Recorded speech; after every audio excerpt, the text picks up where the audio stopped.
During those days, another large crowd gathered. They had nothing to eat. So Jesus called for his disciples to come to him. He said, "I feel deep concern for these people. They have already been with me 3 days. They don't have anything to eat.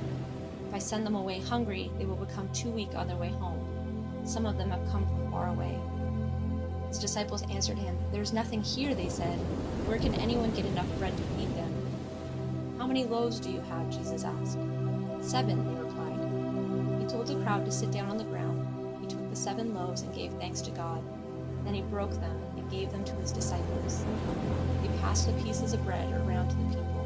The disciples also had a few small fish. Jesus gave thanks for them too. He told the disciples to pass them around. The people ate and were satisfied. After that, the disciples picked up 7 baskets of leftover pieces. About 4,000 people were there. After Jesus sent them away, he got into a boat with his disciples. He went to the area of Dalmanutha.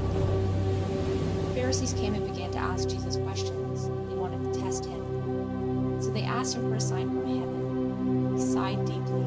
He said, "Why do you people ask for a sign? What I'm about to tell you is true. No sign will be given to you." Then he left them, got back into the boat, and crossed to the other side of the lake. The disciples had forgotten to bring bread.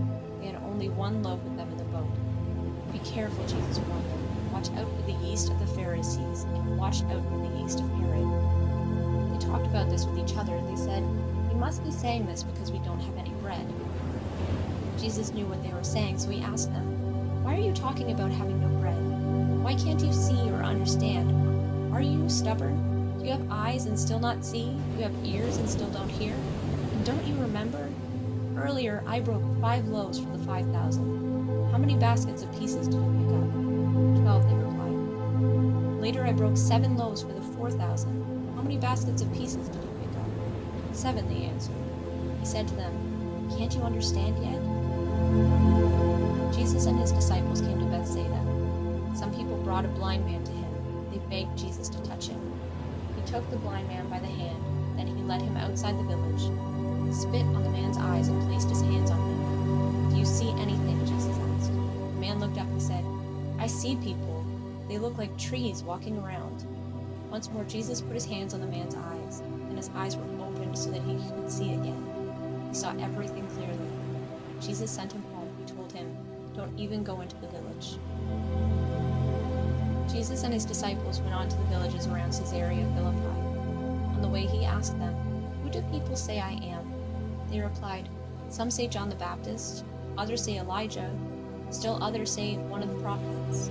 "But what about you?" he asked. "Who do you say I am?"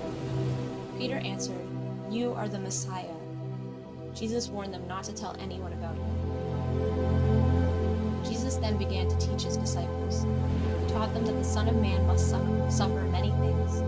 He taught them that the elders would not accept him, the chief priests and the teachers of the law would not accept him either. He must be killed, and after 3 days rise again. He spoke clearly about this. Peter took Jesus to one side and began to scold him. Jesus turned and looked at his disciples. He scolded Peter. "Get behind me, Satan," he said. "You are not thinking about the things God cares about. Instead, you are thinking only about the things humans care about." Jesus called the crowd to him along with his disciples. He said, "Whoever wants to be my disciple must say no to themselves. They must pick up their cross and follow me. Whoever wants to save their life will lose it.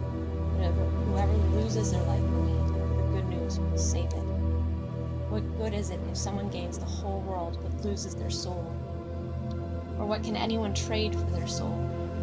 Suppose anyone is ashamed of me and my words among these adulterous and sinful people, then the Son of Man will be ashamed of them when he comes in his Father's glory with the holy angels."